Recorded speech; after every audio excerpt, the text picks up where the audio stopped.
Nah, kesempatan pagi ini saya akan berbagi sharing dengan saudara, masih berita Natal. Saya mencoba sampaikan sama saudara, pagi ini saya akan berbicara dengan saudara satu tema pengajaran firman yang pagi ini saya berikan judul Yesus adalah jawaban. Jadi percayalah pagi ini apapun masalah yang saudara hadapi, apapun kesukarannya, penderitaannya, kesulitannya, satu saja, Yesus menjadi jawaban buat semua kegalauan, persoalan, masalah yang kita hadapi. Mari kita membaca ayatnya lebih dahulu ya. Matius pasal 1 ayat 18 sampai 21. Ini kisah yang pertama, kita baca berganti-gantian. Saya baca ayat 18, Anda teruskan 19, nanti 21-nya sama-sama saudara ya. Matius 1 ayat 18. Begini kata firman Allah, kelahiran Yesus Kristus adalah seperti berikut. Pada waktu Maria ibunya bertunangan dengan Yusuf, ternyata ia mengandung dari Roh Kudus sebelum mereka hidup sebagai suami istri. Teruskan ayat 19. Karena Yusuf suaminya seorang yang tulus hati dan tidak mau mencemarkan nama istrinya di muka umum, ia bermaksud menceraikannya dengan diam-diam. Lalu ayat 20 ya.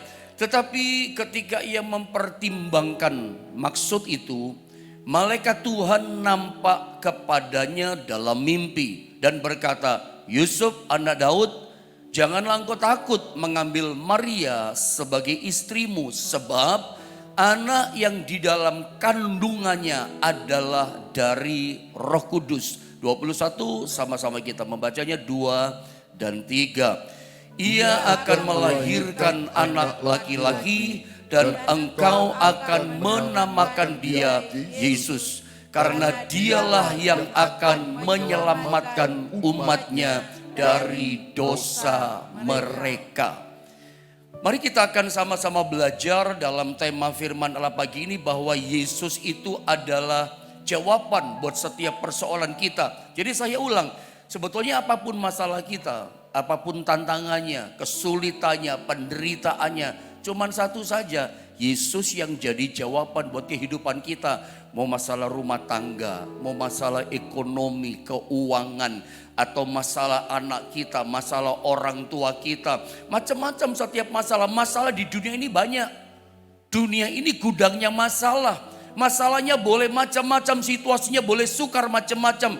Tapi mari belajar lewat berita Natal pada pagi ini bahwa ternyata cuma satu saja, Yesus yang memberikan jawaban dan jadi jawaban buat semua kesulitan kita. Saya berdoa dalam masa raya bulan Natal yang kita peringati di bulan terakhir di tahun 2023 ini, mungkin ada di antara saudara pagi ini punya macam-macam masalah, punya macam-macam kesukaran, ruwet rasanya udah buntu, di depan kita nggak lihat terang, di depan kita rasanya lihat nggak ada jawaban.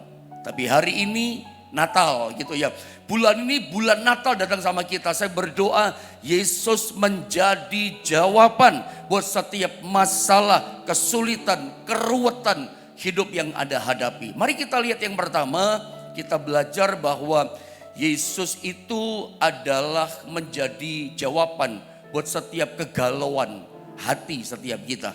Jadi poin pertama Anda lihat, Yesus itu adalah jawaban bagi orang yang galau hatinya, kacau pikirannya, kacau hatinya. Contoh yang pertama kita lihat dari kisah Maria dan Yusuf. Mari kita baca dulu Matius 1 ayat 18. Saudara lihat ayat ini. Kelahiran Yesus Kristus adalah seperti berikut. Perhatikan. Pada waktu Maria ibunya, itulah ibu yang mengandung Yesus, bertunangan dengan Yusuf, statusnya masih tunangan, belum menikah secara resmi. Ternyata dikatakan ia, yaitu Maria, mengandung dari Roh Kudus sebelum mereka hidup sebagai suami istri. Jadi jelas di 18, Maria sebelum ditabiskan dalam pemberkatan nikah, dia udah mengandung duluan. Ada lihat apa yang terjadi dengan tunangannya bernama Yusuf? Tentu saja kacau dong pikiran Yusuf. Karena dalam peristiwa ini kalau Anda ikuti cerita kronologisnya antara pertunangan Yusuf sama Maria. Jadi satu kali Maria ini kan pergi ke pegunungan Yehuda. Pergi ke rumahnya Zakaria dan Elisabet. Kira-kira ketika dia pergi ke rumahnya Zakaria Elisabet yang terletak di daerah Yudea. Setelah Maria mendengar berita dari malaikat yang menyapa dia, datang kepada dia. Hai Maria, engkau ini adalah seorang wanita yang dikaruniai oleh Tuhan. Engkau ini seorang yang mendapat favor daripada Tuhan. Dari semua wanita sejagat, kamu yang dapat favor. Kamu yang dapat anugerah, kamu yang dipilih. Maria bingung. Ya, ketika mereka berkata, kamu mengandung, kamu punya nanti seorang bayi laki-laki, kasih nama dia Yesus. Kita tahu jawaban Maria, bagaimana mungkin? Aku belum bersuami, bla bla bla bla bla. Sampai akhirnya malaikat berkata, Roh Kudus yang menaungi kamu, Allah yang Maha Tinggi yang menaungi kamu. Lalu Maria baru percaya. Sampai malaikat berkata, bagi Tuhan tidak ada yang mustahil. Lalu ayat 38 dalam Lukas 1, Maria berkata begini, sesungguhnya aku ini hamba Tuhan, jadilah padaku menurut perkataanmu itu. Apa yang terjadi? Sejak itulah rupanya di dalam rahim kandungan Maria, itu mulai ada Yesus, mulai dia mempunyai Yesus dalam kandungannya. Setelah peristiwa itu, malaikat sudah memberitahu kepada dia ketika dia ragu, bagaimana mungkin aku belum bersuami. Itu loh sepupumu yang namanya Elisabet, perempuan yang sudah tua dan mandul. Sekarang dia mengandung bayi Yohanes Pembaptis, mengandung 5 bulan. Sebab itu ketika dia tahu berita sepupunya yang mandul, ada bayi dalam kandungannya, dia langsung pergi ke Yudea, pegunungan Yudea. Pergi ke rumahnya Zakaria Elisabet. Kira-kira saya ceritakan 3 bulanan dia di rumah Zakaria sama Elisabet. Lalu setelah dia pulang dari Yudea, dari rumahnya Elisabet, kembali ke Nazaret, ketemu sama si Yusuf. Nah, perjumpaan Yusuf sama si Maria, dia bingung gitu si Yusuf. Karena mungkin si Maria mulai menyampaikan, aku mengandung. Kira-kira kandungannya sudah ya kurang lebih 3 bulan sekian dia mengandung. Anda tahu betapa galaunya hati si Yusuf, betapa kacau pikiran si Yusuf, remuk hati Yusuf, sedih hati Yusuf mendengar dan melihat bahwa Maria tunangannya yang belum dinikahi itu sudah mengandung. Galau betul hatinya, kacau pikirannya. Dan kita lihat dalam cerita ini, ketika dia galau, ketika dia kacau, Alkitab katakan malaikat itu datang kepada dia, memberitahu Tuhan intervensi. Ketika hati si Yusuf ini galau, cemas, Tuhan intervensi. Datang, kalau kita lihat, coba mundur, lihat ayatnya yang saya baca ulang ayat ini sedikit ya. Ayat 19, saya baca ya. Karena Yusuf, perhatikan saya baca dari ayat 20 dulu, ayat 20 coba lihat. Tetapi ketika ia mempertimbangkan maksud itu, atau mungkin lebih enak kalau saya baca dari 19 kali ya, supaya lebih urut-urutan dia. Perhatikan dalam ayat ini. Karena Yusuf suaminya seorang yang tulus hati, pertunangan di sana rupanya sudah dianggap sah sampai disebut sebagai suami, tapi belum sebagai suami istri. Itu pernikahan secara hukum Taurat, pertunangan secara hukum Taurat. Cuman masih belum boleh sebagai hubungan suami istri, tapi udah disebut sebagai suami. Perhatikan, karena Yusuf suaminya dalam masa pertunangan seorang yang tulus hati, perhatikan, dan tidak mau mencemarkan nama istrinya di muka umum. Ia bermaksud menceraikannya dengan diam-diam. Perhatikan ayat 20, lanjut. Tetapi ketika ia mempertimbangkan maksud itu, nah ini dia. Ketika dia pertimbangkan untung ruginya, dampak negatif positifnya, lihat, malaikat Tuhan nampak kepadanya dalam mimpi dan berkata. Jadi lihat ya, seperti saya katakan kemarin sama saudara, Tuhan itu bekerja dalam Alkitab diceritakan lebih banyak menolong kita itu lewat malaikat loh. Ada tempo tertentu langsung dia bekerja, tapi lebih banyak caranya mengutus malaikat. Contohnya kita lihat kepada Yusuf yang sedang kacau hatinya, galau hatinya, jawaban Tuhan datang kepada orang galau lewat malaikat. Malaikat berkata begini lewat mimpi kepada Yusuf. Yusuf anak Daud, perhatikan, janganlah engkau takut mengambil Maria sebagai istrimu, sebab anak yang di dalam kandungannya adalah dari Roh Kudus. Saya lanjutkan biar lebih lengkap. Ia, dikatakan malaikat, akan melahirkan anak laki-laki dan engkau akan menamakan dia Yesus. Sangat clear, sangat jelas. Karena dialah yang akan menyelamatkan umatnya dari dosa mereka. Lihat saudara ya, Yusuf yang kacau pikirannya, Yusuf yang galau hatinya, akhirnya reda. Galaunya jadi tenang. Karena Tuhan intervensi, ketika dia galau, Tuhan datang lewat malaikatnya kasih jawaban buat kegalauan hatinya. Langsung tenang. Tuhan katakan gini, Yusuf jangan takut mengambil Maria jadi istrimu. Dia mengandung bukan karena manusia, karena laki-laki. Dia mengandung karena benih Roh Kudus. Karena kuasa Roh Kudus yang menaungi dia, makanya dia mengandung. Nanti dia akan melahirkan seorang laki-laki. Kamu harus kasih nama dia Yesus. Sudah perhatikan dalam cerita yang barusan kita baca ini. Akhirnya yang namanya galaunya Yusuf itu jadi tenang. Mungkin ada di antara saudara yang pagi ini sedang mendengar berita Natal ini. Mungkin masalah kita berbeda dengan Yusuf. Tetapi masalah juga yang datang sama kita. Kesulitan juga. Ada mulai galau. Karena nggak lihat jalan keluar. Ingat, Yesus ketika para murid-murid ketakutan, cemas, galau, takut pikiran mereka. Karena perahu mereka mau hancur, dihantam badai gelombang di danau Tiberias, di danau Galilea. Yesus datang sama mereka. Cukup dengan satu kalimat berkata, diam, tenanglah.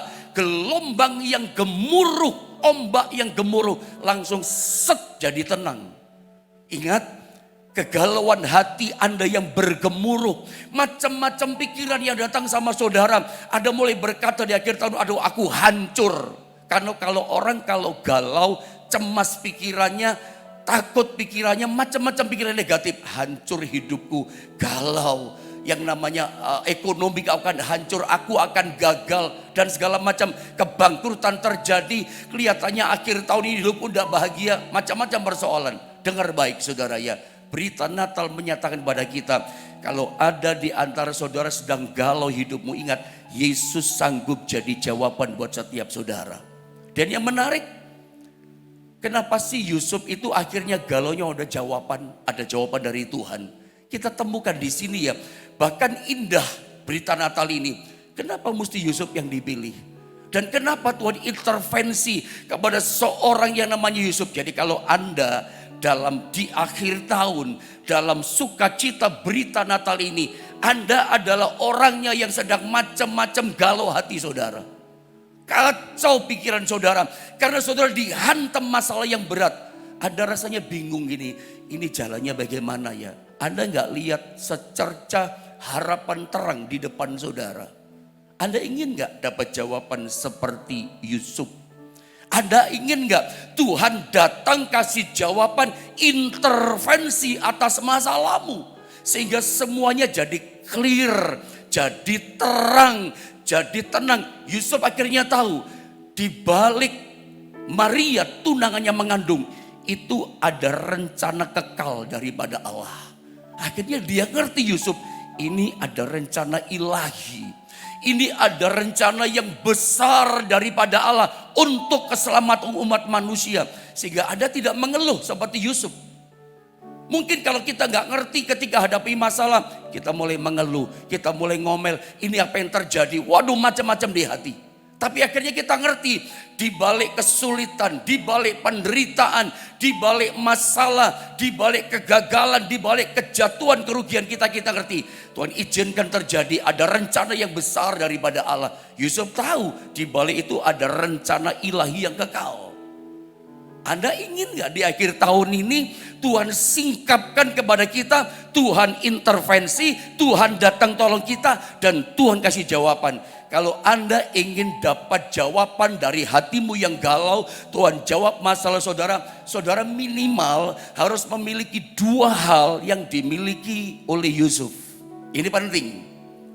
Akhir tahun ini Anda dapat jawaban daripada Tuhan. Bahkan tahun depan 2024 tidak ada masalah yang tertutup. Selalu Tuhan datang kasih jawaban. Saat Anda bingung, saat Anda kacau pikirannya, aduh bagaimana kerjaan ini, bagaimana situasi yang sulit dalam bisnis ini, Tuhan gak pernah diem gitu loh. Tuhan bertindak, datang kasih jawaban buat segala kecemasan, kekhawatiran, kegalauan, kacaunya pikiran saudara. Selalu dan selalu, again dan again, Tuhan datang kasih jawaban.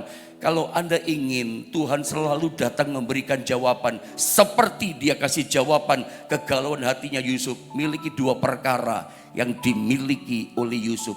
Tahukah saudara apa yang dimiliki istimewa spesial dalam kehidupan Yusuf? Yang pertama kita temukan di ayat yang ke-19 tadi. Yusuf itu orang yang tulus hati loh.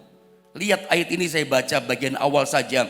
Karena Yusuf suaminya, tunangannya, seorang yang tulus hati dan tidak mau mencemarkan nama istrinya di muka umum, ia bermaksud menceraikannya dengan diam-diam, meninggalkan diam-diam.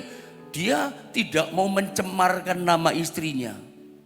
Yang paling bagus kalau orang diperlakukan seperti Yusuf adalah apa? Balas dendam. Yang paling bagus adalah datang cerita sama tetangga-tetangga, mengatakan aibnya Maria. Dia mengandung loh. Tanpa aku sentuh, tanpa belum dinikahi, dia mengandung loh. Atau paling bagus misalnya Yusuf datang kepada mahkamah agama, mahkamah pengadilan yang berkuasa saat itu. Ada tahu hasilnya apa? Oh, Maria akan ditangkap. Dan Maria akan dilempar, dirajam batu sampai mati. Itu hukumannya. Tapi pertanyaannya, apakah Yusuf yang galau hatinya, yang pedih remuk hancur hatinya melakukan itu? Tidak. Kenapa Yusuf tidak lakukan itu? Yang orang berpikir itu jalan yang paling bagus, itu jalan yang paling tepat. Dia bisa lampiaskan galaunya, dia bisa lampiaskan dendam marah di hatinya. Itu kan tindakan yang paling bagus, paling tepat kata dunia. Tapi dengar baik, itu gak dipilih sama Yusuf. Itu tidak dilakukan sama Yusuf. Kenapa? Alkitab tulis buat kita. Alkitab informasikan buat kita. Karena Yusuf itu adalah seorang yang tulus hati dan tidak mau mencemarkan namanya Maria. Keren. Anda mau dapat jawaban. Ada masalah, datang jawaban. Ada kesulitan, datang jawaban. Saya percaya tidak ada yang namanya jalan kita gelap. Selalu datang jawaban. Selalu ada petunjuk Tuhan datang tepat pada waktunya. Miliki sikap kehidupan. Karakter yang pertama, tulus hati. Yusuf itu orang yang tulus hatinya loh dia. Saudara, ada banyak ya yang di dalam sini itu gak kelihatan. Sesuatu yang gak dilampiaskan, sesuatu yang gak ditunjukkan lewat perbuatan, itu sebetulnya semuanya tersimpan di dalam sini. Kadang-kadang kita tertipu lihat orang senyum di depan kita, ngomongnya baik, ngomongnya indah, tertata manis di depan kita. Tapi kita mana tahu bahwa ternyata di dalam hatinya tersimpan semua rencana yang jahat, kita gak ngerti. Semua itu di sini kok. Dan saya mau bilang sama saudara, ketulusan hati itu sangat menarik perhatian Tuhan. Saya ulang, ketulusan hati itu sangat mudah mencuri perhatian Tuhan. Saya ingin tunjukkan satu tips sama saudara, bagaimana sikap hidup yang menarik perhatian Tuhan, yang bisa mencuri perhatian Tuhan. Milikilah sikap hati yang tulus. Itu akan menarik perhatian Tuhan. Akan selalu datang kasih petunjuk, menolong, menjawab setiap masalah kesulitan kita. Tuhan akan gini loh, sesimpel, sejati, sesederhana itu Tuhan akan mudah tercuri perhatiannya. Kapan? Ketika dia melihat hati kita itu tulus. Saya teringat ada satu ayat ya, Mazmur, saya minta multimedia tolong dicekin. Mazmur 44 ayat 22. Tuhan tahu rahasia hati. Mazmur 44 ayat 22. 22-nya, ini 23 ini.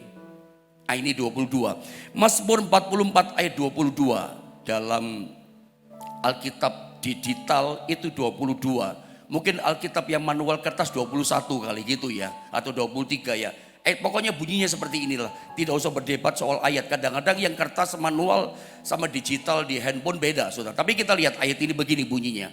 Mazmur 44 ayat 20 dikatakan begini. Masakan, coba kita sama-sama baca deh ayat ini. Ini ayat jadi ingat-ingatan buat kita. Penting loh tulus hati.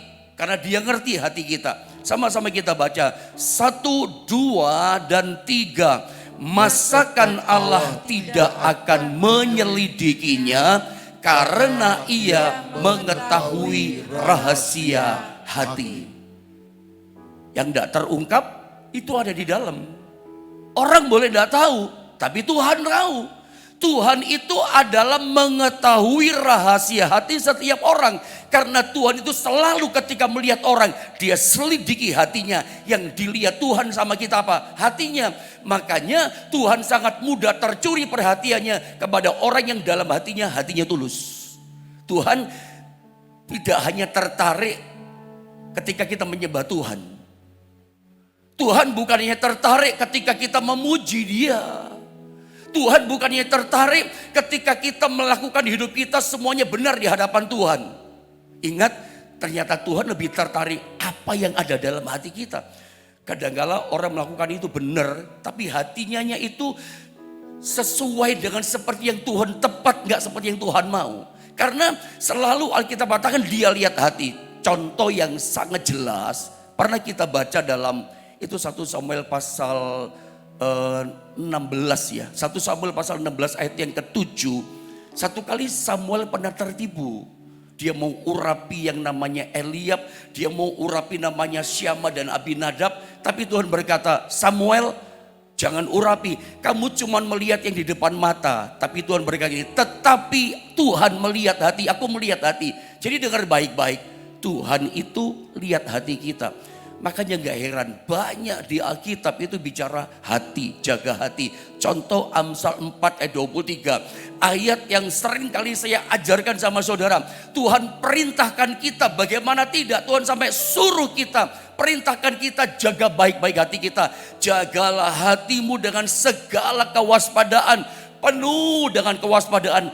Karena dari situlah, dari hati yang terjaga, terpancar kehidupan, terpancar urusan-urusan masa depan kehidupan kita. Jadi Amsal 4:23 mengatakan pada kita bagaimana masa depan kita ditentukan urusan hati kita.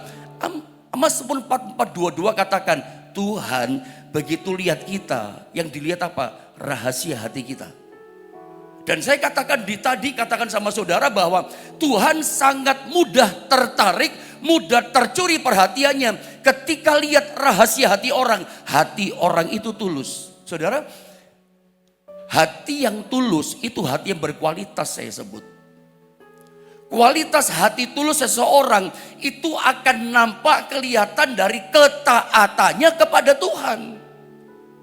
Itu menunjukkan Yusuf itu orang yang taat. Setiap kali dia melangkah, dia pertimbangkan. Terbukti di ayat ke-20 tadi. Lihat ya, orang itu kalau tulus hatinya, sikap tindakannya itu kayak Yusuf. Kalau orang Jawa katakan, ndak gerusa-gerusu, nggak sembarangan. Ayat ini saya baca saja dengan cepat, dikatakan begini. Ayat 20 saudara ya. Orang tulus tuh kayak begini. Tetapi ketika ia mempertimbangkan maksud itu.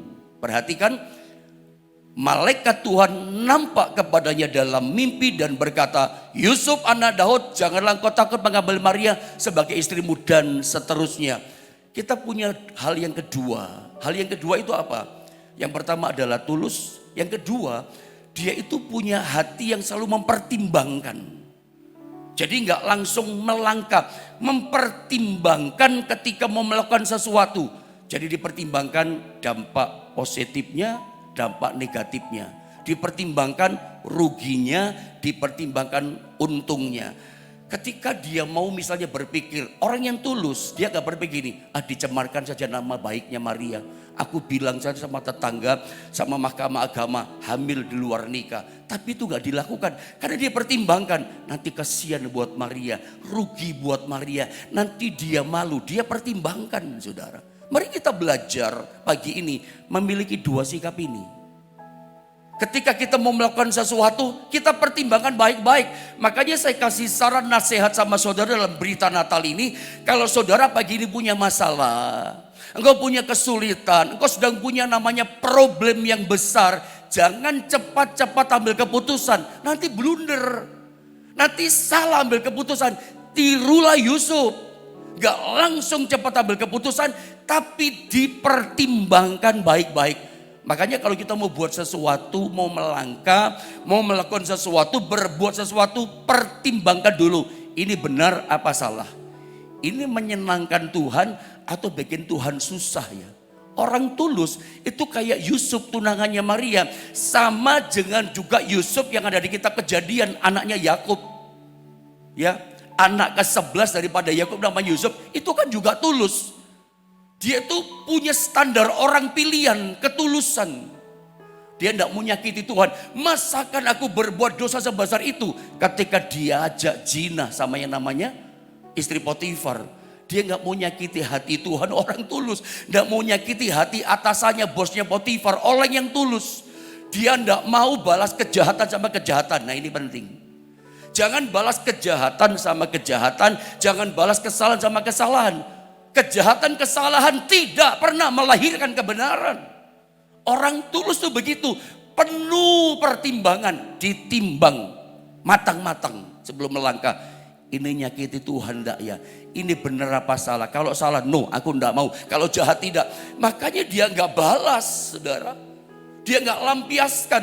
Kalau orang dunia katakan, sudah lampiaskan saja, biar puas hatinya. Yusuf tidak kerjakan itu. Saudara, sikap hati yang tulus dan pertimbangan hidup yang matang sebelum kita melangkah. Ini penting. Saya percaya kalau dua karakter ini, dua sikap ini ada dalam hidup kita. Oh saya yakin 2024 tahun yang kita jalan di hadapan kita. Meskipun kita nggak tahu minggu di depan seperti apa, hari ke depan, tahun sepanjang tahun ke depan seperti apa, enggak tahu kita terjadi apa. Tapi saya percaya kalau toh ada tantangan, kalau toh ada kesulitan, Yesus akan intervensi. Yesus akan datang menjawab, memberikan pertolongan, kasih petunjuk seperti Yesus datang kasih petunjuk kepada Yusuf. Tuhan katakan, jangan takut ambil dia sebagai istrimu. Karena dia mengandung dari Roh Kudus. Dikasih clue-nya, dikasih petunjuknya. Hari ini saya berdoa, saudara yang butuh jawaban Tuhan, yang buntu jalannya. Tuhan juga datang kasih jawaban, intervensi, kasih jalan keluar, kasih petunjuk. Sehingga ketakutanmu, kacaunya pikiranmu yang macam-macam kemana-mana pikirannya. Jangan-jangan gagal, jangan-jangan bangkrut. Ada jalan keluar. Kalau ada yang dapat petunjuk Tuhan, nomor satu perhatikan, punya hati yang tulus dan mau buat sesuatu pertimbangan baik-baik. Jangan sampai yang ada buat itu nyalain Tuhan, nyakitin Tuhan. Jadi ingat saudara ya, kalau ketika Anda mau melangkah, mau ngomong, mau buat sesuatu, ini Tuhan seneng enggak ya? Ini berkenan enggak pada Tuhan? Di depan, tahun depan, lakukan itu. Dan ingat pesan saya bagian ini, jangan balas kesalahan dengan kesalahan ya. Jangan balas kejahatan sampai kejahatan. Orang tulus tuh begitu. Bukan membalas kejahatan. Nanti Tuhan yang pasti membalas saudara dengan berkat yang berkelimpahan.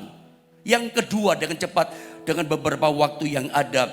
Yesus itu adalah jawaban bagi orang yang memerlukan berkatnya. Yang butuh berkatnya. Siapa yang butuh berkatnya? Yusuf dan Maria. Coba kita lihat ceritanya dulu. Di dalam Matius 2, 13 sampai 15 ayatnya. Saya baca ya. Setelah orang-orang Majus itu berangkat, nampaklah malaikat Tuhan kepada Yusuf dalam mimpi dan berkata, bangunlah, ambillah anak itu, maksudnya bayi Yesus serta ibunya. Karena mau dibunuh sama Herodes. Larilah ke Mesir. Mesir itu luar negeri. Jauh dari Bethlehem. Dan tinggallah di sana sampai aku berfirman kepadamu. Sampai beberapa tahun tinggal di Mesir sampai Herodes mati. Karena Herodes akan mencari anak itu untuk membunuh dia. 14. Maka Yusuf pun bangunlah, diambilnya anak itu serta ibunya. Malam itu juga tidak ditunda-tunda. Lalu menyingkir, ya berangkat dia ke Mesir. Ayat 15. dan tinggal di sana, perhatikan, hingga Herodes mati, itu beberapa tahun. Hal itu terjadi supaya genaplah yang difirmankan Tuhan oleh Nabi, dari Mesir kupanggil anakku. Ini menarik cerita ini. Jadi Yesus mau dibunuh, malaikat Tuhan bangunkan. Lagi-lagi kita lihat ya, selalu Tuhan bekerja pakai malaikat. Lebih banyak pakai malaikat. Kejadian sampai Wahyu ceritakan seperti itu. Makanya sampai hari ini seperti saya katakan kemarin, masih ada pelayanan malaikat. Kita banyak dilindungi, banyak dijaga, bahkan banyak menerima sesuatu pertolongan. Orang tergerak datang sama kita. Itu semua seringkali pertolongan malaikat. Lewat Tuhan yang mengutusnya. Tuhan jawab, intervensi lewat malaikat, bla bla dan seterusnya. Nah, lihat dalam cerita ini. Ketika Yusuf, saya potong singkat kata dengan waktu yang ada. Ketika berangkat ke Mesir, Mesir itu jauh dari Bethlehem. Mesir itu sudah luar negeri kalau sekarang. Misalnya Indonesia itu sudah di Singapura atau sudah di Malaysia dan seterusnya. Itu butuh biaya, butuh uang. Pertanyaan saya, duitnya, uangnya, hartanya dari mana? Bukankah kita tahu Yusuf adalah seorang tukang kayu yang sederhana? Istilah bahasa saya, nyewa penginapan saja Yusuf tidak bisa bayar. Nyewa penginapan saja nggak ada uang, memang sederhana. Tukang kayu sederhana. Lalu uangnya dari mana? Untuk berangkat ke luar negeri ke Mesir. Biaya hidup di sana tinggi. Makanya bagaimana? Bertahan beberapa tahun bagaimana? Saudara lihat dalam cerita ayat sebelumnya. Ternyata kebutuhan berkat, kebutuhan dana, kebutuhan modal untuk berangkat uang saku ke Mesir. Tuhan sudah sediakan lebih dulu. Lewat siapa menurut kita? Lewat para majus. Bukankah para majus datang kasih persembahan emas yang banyak, kemenyan dan mur? Itu peti yang dibawa, emasnya banyak. Ada kemenyannya, ada murnya, emasnya banyak. Jadi percaya begini, dalam kisah Natal ini yang dialami oleh Yusuf dan Maria, mereka butuh berkat, mereka butuh modal, mereka butuh harta. Dan ternyata sebelum mereka memerlukannya untuk kehidupan masa depan, Tuhan sudah menyediakannya. Saya percaya pagi ini, bahkan tahun depan, percaya atau tidak, bahwa kepada kehidupan setiap kita, kepada setiap keluarga kita, masing-masing kita itu Tuhan sudah sediakan berkatnya kita masing-masing. Rezekinya sudah ada. Saya potong singkat saja. Saya teringat apa yang saya pernah alami beberapa tahun yang lalu yang sudah lama. Saya pernah pelayanan di satu tempat di Surabaya tepatnya. Selesai khotbah, itu pengerja gereja datang sama saya. Seorang laki-laki, pria muda. Om Yohanes doakan saya. Doakan apa? Saya mau ke Israel Pak Yohanes, motor Holy Land, pengerja yang baru 6 bulan praktek di tempat itu. Lalu saya tanya gini, boleh kan saya tanya terus terang, karena saya bingung. Terus uangnya dari mana? Tiketnya dari mana? Saya tanya. Lalu uangnya dari mana? Saya katakan, tiketnya siapa bayar? Tuhan sediakan om berkatnya. Dia mulai cerita. Jadi satu kali dia diajak besuk kunjungan sama gembalanya, teman saya di Surabaya. Ketika kunjungan, saudara ya, mendoakan seorang bapak yang sakit, seorang om sakit di rumah sakit, darahnya keracunan. Saya ingat ceritanya karena suka makan lalapan itu loh. Makan lalapan mungkin kurang bersih, itu semacam apa ya, itu virus kayaknya ya. Itu meracuni darah dan bisa keluar loh saudara ya. Jadi itu mesti perawatan terus itu saudara ya. Dan itu, awal dia tahu om ini katanya badannya nggak enak, nggak seimbang, gangguan semuanya. Dan intinya sakitnya itu. Opname di rumah sakit, lalu berobat jalan di rumah. Masa pemulihan sudah mulai sehat si om ini. Nah, ketika didoakan sama si gembala, ngajak si pengerja ini. Ngobrol-ngobrol bla bla bla bla. Lalu dia cerita si om, saya sebetulnya mau ke Israel. Tapi saya belum bisa, walaupun saya udah sehat, tapi saya butuh recovery pemulihan. Gak jadi berangkat ke Israel. Dan masalahnya begini, uangnya gak bisa ditarik dikembalikan, hanya bisa ganti nama. Tiba-tiba si om ini ngomong sama si pekerja, kamu pernah ke Israel? Belum pernah om. Mau ke sana? Mau om. Dia katakan, kenapa kamu gak berangkat? Gak punya uang om. Ya sudah, kamu mau gantikan om gak? Om mau om, dikatakan. Kamu punya paspor? Punya. Kaget si om ini. Oh, kamu punya paspor? Mau kemana kamu? Gak kemana-mana om. 2 minggu yang lalu saya urus paspor sudah selesai. Lu mau kemana? Ya enggak kemana-mana, cuma digerakkan Tuhan bikin paspor. Ajaib ya Tuhan ya. Enggak kemana-mana tapi dibikin paspor coba. Dan ternyata Tuhan sudah atur. Dan tiba-tiba si Om kata gini, ya sudah Om ganti saja nama Om, ganti nama kamu. Kamu yang berkata Israel. Sampai sama uang sakunya dikasih. Pertanyaan saya begini, kenapa bukan tiketnya kenapa bukan dikasih kepada gembalanya yang mendoakan dia supaya sembuh? Kok dikasih sama pengerjanya? Saya pikir aneh juga si Om ini. Tapi kesimpulan saya begini sama saudara. Untuk setiap orang termasuk pada pengerja gereja yang baru 6 bulan praktek di gereja itu. Setiap orang itu ada berkatnya masing-masing sudah disediakan Tuhan. Berkatmu tidak akan lari kemana saudara yang percaya tahun depan 2024 bisnismu, usahamu, modalnya sudah ada masing-masing. Berkatnya ada masing-masing, rezekinya untuk kita ada masing-masing. Tidak usah khawatir, nggak usah takut saudara ya. Yang penting begini, miliki sikap hati seperti Yusuf. Punya hati yang tulus dan pertimbangan matang. Setiap kita mau buat, ini senangkan Tuhan atau enggak. Jangan-jangan Tuhan enggak senang. Orang seperti ini Tuhan pasti jadi jawaban buat hidupnya. Jangan balas kejahatan sama kejahatan. Jangan balas kesalahan sama kesalahan. Tidak pernah melahirkan kebenaran. Saya berdoa tahun depan 2024 Yesus jadi jawaban buat hidup saudara. Yesus jadi jawaban buat kesulitan saudara. Yesus jadi jawaban buat segala kesulitan pekerjaan bisnismu. Tuhan tolong setiap kita.